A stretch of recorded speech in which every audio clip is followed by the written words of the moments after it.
Hi guys, follow me on Instagram to never ever miss any of my crazy updates. Hi guys and welcome to another vlog. I'm driving this. This is the Honda City Facelift and straight away I'll give you the bad news. The diesel has been discontinued in the city now, which means that it's only available with petrol engines. There are two options, one is a hybrid and one is the standard VTEC one. This is the petrol manual, which is amazing, the best variant to buy of the city. It is priced at rupees 17.33 lakhs, but since we are talking about money, let me introduce you to an amazing fintech platform called PayMe. It's an RBI registered NBFC into digital lending which offers attractive discounts and interest rates with complete digital onboarding and easy repayments. Taking loan from PayMe requires minimum KYC and can be availed without any collaterals. The approval is instant. PayMe is fully compliant with recent RBI digital lending guidelines. Check the link in the description to know more. Now the city has become more expensive because it now complies with BS 6.2 emission norms, which is basically RDE, which is real driving emissions, wherein it is also compliant with E20 fuel, which is a blend of 20% ethanol. This is the key of the vehicle. It has the Honda logo here, sort of black finish, which is piano black, yeah, glossy black finish. This is to unlock the car, this is to lock the car, and this is to open the boot of the vehicle. So kind of plain and basic key which Honda is offering us since decades. This is a new blue shade, I think it's called as pearl blue, whatever, but it looks really very nice. And straight away I'm going to be opening the engine bay because that is where the heart of the matter is. It says Honda right here. You can feel there are no vibrations. That's the level of smoothness and refinement. Washer fluid goes in right there. There is where there's insulation, of course. In fact, it has this fan sign or something of that sort. It's kind of weird. It is extremely hot, so I'm just going to drop it. This is quite heavy. It's very, very heavy. Now, this is a facelift. So obviously, they've lifted the face, which means that there's less chrome here. Earlier, there was chrome which used to extend from here. So they have actually de-chromed the car. They've given it a new grille, which looks nice. So obviously, it's fresher in terms of appearance. All LED lights, that is the DRL. Looks really very good. That is the fog light. In fact, it gets this plastic treatment around, towing hook, sportier bumper which kind of juts out and sort of carbon fiber finish as well. So yes, they have tried to make it more pleasing in terms of aesthetics. So overall design is nice. I definitely like it. Okay, there's a train which is going bye. Let's do one thing. Let's actually turn on the indicators. I'd actually turned it on and then forgot and then turned it off as well, because here you can see the indicator functioning, so it doesn't take the place of the DRL, which is quite nice. So we're going to come to this side quickly, but there's no point because I'm going to be against the sun, so you can't really see much. But this car is actually longer than the new Verna. Yes, it's longer than the new Verna because the length is almost like slightly longer actually than the Verna. This is the lane watch camera, and the wheelbase is shorter than the Verna because the wheelbase of this car is around 2.6 meters. Meanwhile, the Verna is 2670 mm, so 70 mm longer wheelbase. There are no rear discs on the standard version. In the hybrid, they offer rear discs, so that's again disappointing at this price. 185, 55, 16 is the size of the tires. Very under-tired, yeah, very disappointed with that as well. Request sensor on both the sides. Space at the rear is really nice. Door pockets are decent sized as well. I like the fact that the recline angle is good, but I hate the fact that headrests are not adjustable. Thankfully, the center passenger gets a head. You get a center armrest with twin cup holders, isofix child seat mounts. In fact, there is good amount of space. Under-thigh support is really very poor. Legroom and knee room is nice. You get this pocket, multiple pockets for your phone and all that. Good stuff. No height adjustable seat belts. And you get a handle to hold on to. You get lights on the top as well. And there are charging ports here. So there's a 12 volt charging port and there's another 12 volt charging port. Why Honda just give us USB-C? So that's again an omission. Rear AC vents, of course. And again, multiple pockets here. 3 people can actually sit in comfortably. Floor is almost flat. Dashboard looks very similar to what it used to look like before. So not much change in that regard. So again, they haven't changed anything there. This is kind of weird, the design. Thankfully, at least they're adjustable at the front. Otherwise, Honda can cut costs anywhere. Overall comfort levels are good at the rear, but not much has changed. So let's just get out from here. Hard plastics are in plenty. Anyways, at the rear, you can see beautiful lights. Sort of will remind you of BMW cars, but these are not LEDs. Yeah, the indicator, reverse lights are not LEDs. They are halogens. So they cut costs in weird places. The hybrid used to get a lip spoiler. Now this car also gets a lip spoiler. Says iVTEC here. Hybrid obviously has the EHEV badging and hybrid written here and there. So subtle lip spoiler, high mounted stop lamp.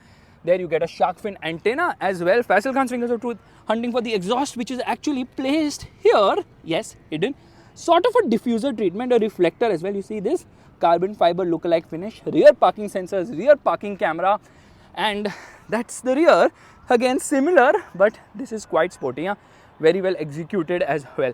Now let's do one thing. Let's get in here because I want to show you. It gets a manual sun blind for the rear windscreen, which is quite cool. And I love the fact that if I have the key in my pocket, all I have to do is put my hand and it unlocks. You get lights here as well. Yes, on the outside rear view mirror, you get this indicator, not a light indicator. That is for the rain sensing wipers, and that is for the camera, for the lane keep assist. Actually, that is for the ADAS function camera, because this car does not get a radar. It only gets camera. Yeah, with camera they do ADAS, not with radar, so cost cutting there. And that's why the ADAS system is not as effective as it would have been otherwise. Door pockets are decent size. Why is this here not in the center? I'll tell you in a bit. Seats are nice and comfortable. It tells you what is the right tire pressure. You get a dead pedal which is weirdly shaped. That is the button to turn off traction control. You should definitely do that and ruin the front tires. And here you get a headlight leveler as well. These are the controls for the power windows. One touch for the driver, one touch for everybody. That is so nice and cool. Come on, Volkswagen, you should have continued offering this in the Virtus, but you removed that feature. That's kind of sad. This is the engine start button. You press this button for lane watch, camera, and on the interior front, everything is the same. So you get black and beige treatment in this version, in the non-hybrid. In the hybrid, you actually get ivory and black treatment. Auto dimming mirror, of course. Light placement here on the top. You get a mirror here, but no light. Same is the case here as well. You get a mirror, but no light. Steering feels really nice to hold. In fact, it's the same as before. However, like I've turned off the light, then you can see that this thing is better. So it doesn't have a proximity sensor. It all depends if your lights are on. Automatic headlights, automatic wipers. Let's use the wipers right away. I half the time keep forgetting if I have to use the wipers or not. They work really nice, of course. Steering feels nice to hold on. Is lallu ekdam. And these are the controls for the audio system, voice commands, phone controls.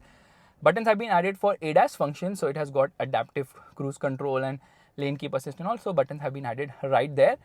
Steering wheel is adjustable both for reach and rake, of course, but the movement is not that dramatic. And there you can see the instrument cluster, which actually even shows you the parking sensors. Yeah, the rear parking sensors are shown right here. Now this is the digital part. This is analog. Speedometer is analog, but you can't really make out. In fact, I'll do one thing. I will actually turn off the car. Here, I turn it off, and it's telling me that check rear seat, and let's just turn on the car. When I do that, clutch lock, of course, and there it does this full swipe up thing. So it tells me if the door is open, it's going to show me that. It's also going to show me if the boot is open. But if I open the hood, it's not going to show me that. It's telling me fasten seat belt. Here it's going to tell me a warning. This is an 8-inch screen. Earlier one was new one is less because they've actually made revisions to this, to the UI as well as the resolution. So it's better than before, but still it's not up to the mark because the UI is not that great. Firstly, I don't know where to go and what to do. If I even try to get into apps, it's telling me to connect via USB, because this particular thing now works with wireless Apple CarPlay and Android Auto connectivity, which is nice. Let's get into reverse. This is the reverse parking camera. Resolution is okay. It's not great, but you've got multiple views here. And obviously it's got the lane watch camera. If I press a button, I can activate it like this. Or if I give the left indicator, it will automatically get activated too. Hazard light button. Glove box is decent size. It's not that big as such. Gear lever is nice to hold. It also has a wireless charging pad, which is such an afterthought. You can actually remove it from this 12-volt charging socket and put it in the glove box if you don't want to use it. If you want to use this for drinks or to use it as a cup holder, then you can do that. So yeah, pretty much an afterthought. Some storage space here. Okay, some storage here. This does not slide ahead or behind. Some storage space here as well. AC controls are neatly done. Air conditioning is okay. It's not a chiller or it's too hot. It was like 40 degrees and it took half an hour for the temperature to neutralize in the cabin. So it could be better. 2 USB charging sockets. No USB-C in this car. What, Honda? What are you doing? I don't understand. There's a sunroof and this is so flimsy. Now it's unbelievably flimsy. Look at this, okay? Yeah, this is so flimsy. Honda can definitely do better when they talk about QDR and all that stuff. I don't know why it's not there. And now let's open the sunroof. It's small, but it opens decently. So let's just shut this. Brings in a lot of airy feeling, but this car doesn't need it because it is having a beige cabin, which is nice. A lot of hard plastic, like all this is hard plastics everywhere, but this is soft leather material. This wood treatment also is quite classy. Now let's actually get into the radio and let's play an audio right away. Okay, no physical buttons. So these are physical buttons, but not the fastest to operate.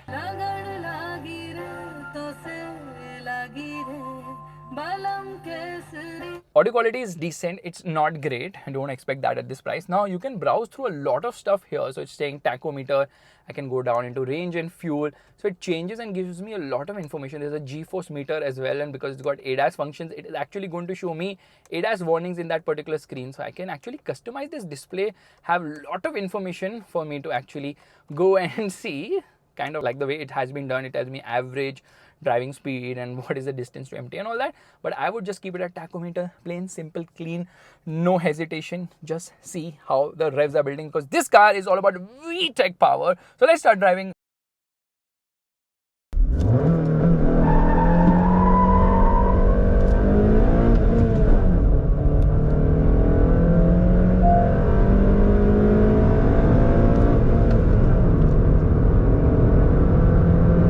Alright, we're all set to go, which means first and foremost we'll turn off the air conditioning. I'm going to turn off traction control, vehicle stability assist off, handbrake down, turn on the lane watch into first gear, and hazard lights off. Revving the motor. Listen to this, guys, listen to this. Almost 5,000 RPM.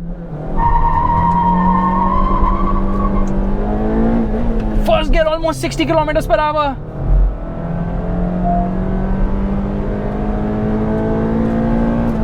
Second gear, it easily crosses 100 kilometers per hour. That is the magic of this VTEC engine. Once you drive this car, you will forget all the problems. Like, it doesn't get ventilated seats. At this price, you want ventilated seats, but it's not there. No problem. The engine makes up for almost everything.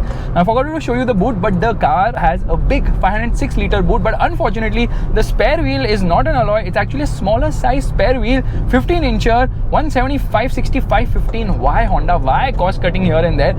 Anyways, this engine is absolutely phenomenal. Once you drive it, you will definitely not miss the diesel, because the diesel wasn't brilliant at all in any way. It was noisy, it didn't have the best power or torque delivery in the segment. It was very linear, didn't really give you the pushback, and then being a Honda motor, did not rev like mad, but this one revs like mad. So the diesel 1.5 liter VTEC motor used to produce 100 horsepower and 200 Newton meters of torque. Very frugal, would return around 20 kilometers per liter, but if you want that kind of mileage, you have to opt for the hybrid, which is Atkinson cycle engine, 1.5 liter. Again, everything is 1.5 in Honda's city world. That produces 126 horsepower and 253 Newton meters of torque. This particular engine in the city petrol non-hybrid is producing 121 horsepower at 6,600 RPM, and the torque output is 145 Newton meters at 4,300 RPM. The result is that it spins its wheels almost every given moment, just waiting for this WagonR to clear. And now listen to this. Okay, I get on the throttle. Any given speed, okay, even when you're doing a rolling off launch, it still wheel spins like mad. This engine is an absolute gem. With the traction control off, you can really go bonkers, because that is the level of performance. It's actually very fun to drive as well. The steering is quite nice, but the suspension is soft, so there is body roll, there's some body movement, and insulation is really very poor, so you can hear the road noise, you can hear the tire noise, you can hear the wind noise, you can hear the engine noise, you can hear almost everything. Thankfully, the engine is quite refined, so it doesn't feel clattery, it just feels vocal in a nice way. So it doesn't have a thrum, it has just a smooth, nice feel to it. Downshift into second. What performance, absolutely thrilling. It doesn't have asthma, so it doesn't need a turbocharger. It's naturally aspirated. This 1.5 liter motor with VTEC power is absolute bonkers in the way it performs. It really puts a massive smile on your face. So I'll tell you, the characteristics of this engine is very simple. It has good punch lower down the rev range, so it's peppy, but mid-range is very flat. It's not having a turbocharger, right? So it doesn't have that punch in this mid-range which you have got associated with turbo. I mean, which we expect now with most cars, because we drive most of the turbo cars. So that's not there. But then it wakes up at around 4,500 RPM and absolutely goes all the way till its mad 7,000 RPM red line, screaming with a lot of thrust as well. It's insane. Okay, why am I driving third? Here, second gear. Listen to this. Oh my goodness, 7,000 RPM. You know the quote of 7,000 RPM, you know, everything becomes still, because at 7,000 RPM it gives you butterflies in your stomach. And this engine is the only reason why the city is still surviving in the market, because other things are not that brilliant, but this engine is absolutely fantabulous. In a world of asthmas, engines having asthma with turbochargers, the Honda City stays true to offering you naturally aspirated grunt, and it has done it since day one, since the time it was launched in the late 90s, and that's the reason why people love the City. The performance is unbelievable. The weight of this car is 1153 kgs, 170 kgs more for the hybrid. I don't know why I keep getting the hybrid, but the hybrid is bloody expensive. We'll talk about the pricing in a bit. I love the gearbox, it's so slick shifting. I also love the clutch, it's quite light as well. And this is what the joy of driving is. Pure, unadulterated, naturally aspirated madness. You want to overtake someone? Just go to the red line and you enjoy it. Okay, mid-range is flat, but that's the silence before the storm, because when VTEC kicks in, there is that storm which absolutely makes you go bonkers. I know it's not the fastest car in the segment. In fact, 1 liter turbocharged alternatives from Volkswagen and Skoda are slightly or marginally quicker because of the higher torque they produce. But this car, oh my god, it feels fast. It feels really very fast. 0 to 100 kilometers per hour has become slightly slower now because of complying to more stricter emission norms, but you can't really feel it. It'll go from 0 to 100 kilometers per hour in around 10.35 seconds, which is decently quick, and then a few mods here and there will make it much quicker as well. So sky's the limit, because this is JDM, guys. Come on, you can do so much to make it go faster still. The ride is really nice and comfortable. So what Honda did with the 5th generation City is they made the chassis stiffer, okay, and they made the suspension softer. So this way they had a balance, which means that the ride is really very comfy. And then obviously they've addressed the ground clearance to a certain extent, so you don't have to worry over like bad bumps and big speed breakers unless and until the car is filled with a lot of people and luggage. There you have to be a little like careful. And there you see something is in my line of sight. I think with the traction control off, ADAS functions don't work in this car, but we will keep the traction control off for a moment because I'm going to launch it again like bonkers mad. High speed stability is fine, it's not very good. Handling is good, it's not great because of the body roller and the soft suspension. Steering is actually a surprise, it's quite direct. It gives you feel, it gives you feedback, and it's very nice. Honda does really nice steering wheels, so they really excel in terms of steering and engine. We want to make a turn, okay, there it is steering me. So traction control has nothing to do with ADAS functions. It's sensible enough to understand if there's someone in my line of sight and give me a warning here to tell me that okay, someone is ahead, be a little careful. So it's got automatic emergency braking, forward collision warning, it's got adaptive cruise control. And you know what, adaptive cruise control also works in a manual. How do they manage to make it work in a manual? Well, you have to be in the right gear. If you're not in the right gear, the system will just shut itself off and be like, I am gone, that's not my expertise. Okay. What a slick shifting gearbox, 6 speed. Here we are in 6th gear right now. In fact, I'll show you another party trick of this car in a bit. I don't understand why Honda can't make a better infotainment system though. This is an 8-inch unit, come on, we need a bigger unit and we need something which is better also. But it doesn't get rear disc also. So braking performance is okay. Actually, problem is the brake feel is a little spongy. It's not very direct there, and obviously the tires are kind of rubbish. They are small. They are eco-friendly tires for better fuel efficiency, of course. And talking about fuel efficiency, this will return somewhere between, I guess, should return somewhere between 9 to 15 kilometers per liter depending on your driving style. The CVT is better, obviously, in terms of efficiency. I'm saying not in terms of driving feel. It's more convenient and all, but it really robs away the VTEC-ness of this car. And here we go. Hazard lights on. I'm going to step on the brakes. Oh my god, I am shocked. This sunroof's sunblind actually came ahead under heavy braking. That is how poor the quality of that is. Anyways, into 1st gear, hazard lights off, revving the motor. Oh my goodness, absolute bonkers. The engine feels so alive. It feels so sporty. Put a nice exhaust to this car, it will fly. Okay, that City has been discontinued. The 4th generation City has been axed. Tata bye bye ho gaya uska with the 6.2 BS 6.2 emission norms.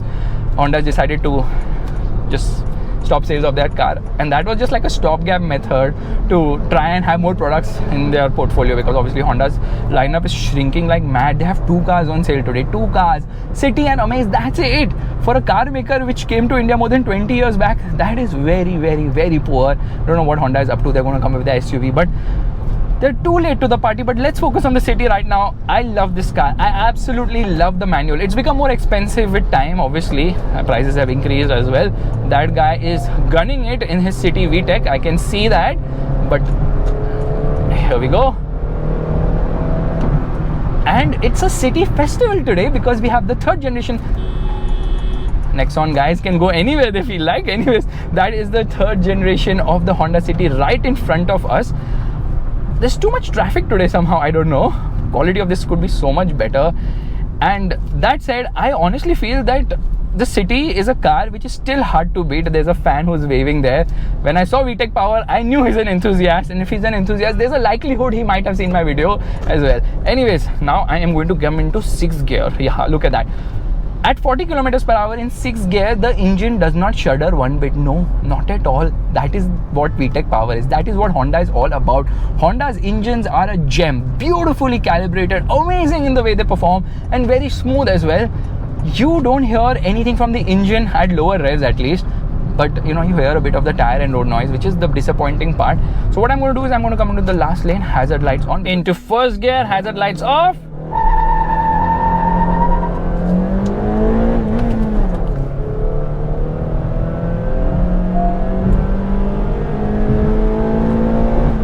The sound from the motor is amazing. Only thing is, it abruptly hits the rev limiter, hits the red line very abruptly. It does track well through the corners, but feels a bit bouncy as such. And then you can hear a bit of the jolts because of the soft suspension somehow. Honda has actually increased the prices of the City by up to rupees 50,000 with this facelift, of course.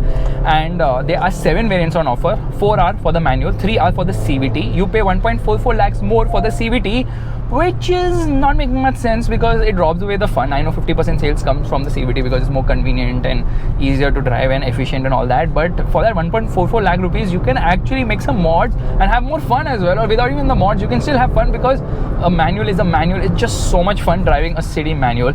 Now the price range starts at rupees 13.59 lakhs for the base variant of the City, goes all the way till 18.77 lakhs, which is for the CVT. The top end is obviously the CVT. I'm not talking about the hybrid because there are 2 variants for the hybrid, and the price range starts at 22.18 lakhs, the base variant of the hybrid. I can't call it base because it's well equipped, but the top end variant of the hybrid costs, okay, hold your breath and you're going to go absolute mad when you hear it, 24.11 lakhs. Yes, you know what's the difference? The price difference between the non-hybrid and the hybrid, the top variants, because I'm going to compare the top end CVT, because CVT is the top end variant of the non-hybrid, with the strong hybrid's top variant, which happens to be a whopping 5.34 lakh rupees. Yeah, that's the price difference there. It is blinking. That is a lot of premium which Honda is charging us for the hybrid, and diesel is gone, so which is just sad. It's very sad. So I've set the speed right now to 74 kilometers per hour with the adaptive cruise control. It is automatically going to reduce the speed when it feels that there's someone in the line of sight, which is quite nice. We have to actually increase the speed because at these speeds I'm not going to carry the truck, which is quite ahead right now. With this button I can actually decide if I want to reduce the distance between the car ahead. So there, it is started to slow already, and I'm going to give a right indicator. I'm going to come to the other lane, and as soon as I do that, it will automatically start picking up pace. So it tells me everything right there in the instrument cluster. Plus the lane keep assist only works beyond 67 kilometers per hour. Below that it does not really work. And in a manual I'm having adaptive cruise control. Isn't that such an awesome feature to have? So what I'm going to do is I'm going to shut off the adaptive cruise control system. Here we shut it right now. Yeah, cancel. Now let's see how the lane keep assist works, because obviously it should work well, right? Because it does work well in the strong hybrid. And there it is actually putting me back into a lane. Come on, drift apart, go left side, go right side. This car is not going, only it's centering all the time. The steering is moving. Okay, right side. Can you read a lane? I cannot read any lane, but it works. Lane departure is telling me. So yes, this thing does work quite well here. I think there is an animal festival going on because there's an animal standing right in front of the road, like right in the center. Dude, I think you should just cross. Don't stand there. For a moment I thought that's a mannequin. Anyways, I'm going to come to a halt here. No, this will be unfair for the test I'm planning to do right now. I'm going to get into 6th gear straight away. So I'm going to go into 5 first, and then I'm going to come into 6th, and I'm going to obviously manipulate the clutch a bit to get off the line. In 6th gear, we're getting off the line. Can you imagine 6th gear? Obviously, I'm giving a little bit more race to the car, otherwise it's going to stall. Okay, enough. I'm off the clutch right now. A little bit of juddering, hazard light off, and we are off. Full onto the throttle. My right foot is buried to the ground right now, and speed is picking up. I mean, it's picking up pace at a very slow pace. So we are at now 60 kilometers per hour almost. Now we are at 60 because it's very slow the way this thing is actually pulling. And finally, we're going to come into the first lane. It's picking up pace 80 kilometers per hour. Come on, Honda City, what a mad engine you are having right now, that you are able to pull from 0 all the way till 150 freaking kilometers per hour in one freaking gear. That's right, in one freaking gear. So we're reaching almost 120, so I'm going to lift off. Otherwise, this car can go to 150 kilometers per hour because it's at 3000 RPM right now at 120 kilometers per hour, which means I have 4000 RPM left still to go even further. Isn't that absolute bonkers? Insanely tall geared. That is the fun, you know. Manual is a manual. Here we downshift to 4th. Actually, we need to downshift to 2nd. Oh, 7000 RPM. My god, I love this car for the engine alone, which makes it the time to do the final launch of this vlog. Listen to this, guys.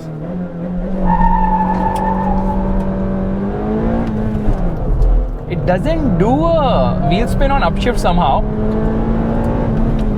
But if you notice one thing, there's this green light over this digital speed which turns white when you get hard on the throttle, so it's sort of an eco mode indicator. Anyways guys, if you like this vlog, make sure to give it a thumbs up, that's the like button, and also subscribe to the channel. I will see you guys in the next video real soon, and don't forget to check out Pay Me. Click here on the top right. Oh my god, I love 7000 RPM. Bye bye.